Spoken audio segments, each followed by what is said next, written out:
પંચમહાલ જિલ્લાના મોરવા હડક પોલીસ મથકના police sub inspector બાતમી મળી હતી કે દાહોદ તરફથી એક બોલેરો GJ17AH 1320માં વિદેશી દારૂનો જથ્થો ભરીને આવી રહ્યો છે। આ અંગેની બાતમી મળતા પોલીસ સબ ઇન્સ્પેક્ટર RD ભરવાડ પોલીસ સ્ટાફના માણસો સાથે નાકાબંધીમાં હતા। તે સમય દરમિયાન બતાવેલ નંબરવાળી બોલેરો જીપ આવતા જીપના ચાલકે પોલીસની નાકાબંધી જોઈ જીપ પલટાવી ભાગવા જતો હતો। પોલીસે તેનો ફિલ્મી ઢબે પીછો કરી જીપ ચાલક જીપ ખાડામાં ઉતારી ભાગી છૂટ્યો હતો। જીપમાં તપાસ કરતા વિદેશી દારૂની પેટી નંગ 24 જેની કિંમત ₹1,09,200 ની કિંમતનો વિદેશી દારૂનો જથ્થો તેમજ બોલેરો જીપની કિંમત ₹5 લાખ આમ કુલ ₹6,09,200 ની કિંમતનો મુદ્દામાલ કબજે કરી ભાગી ગયેલ આરોપીઓને ઝડપી પાડવાના ચક્રો ગતિમાન કર્યા છે।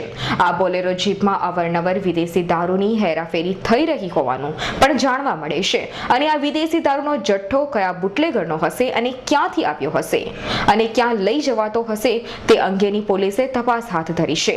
ઇકબાલ શેખનો રિપોર્ટ, સહેરા।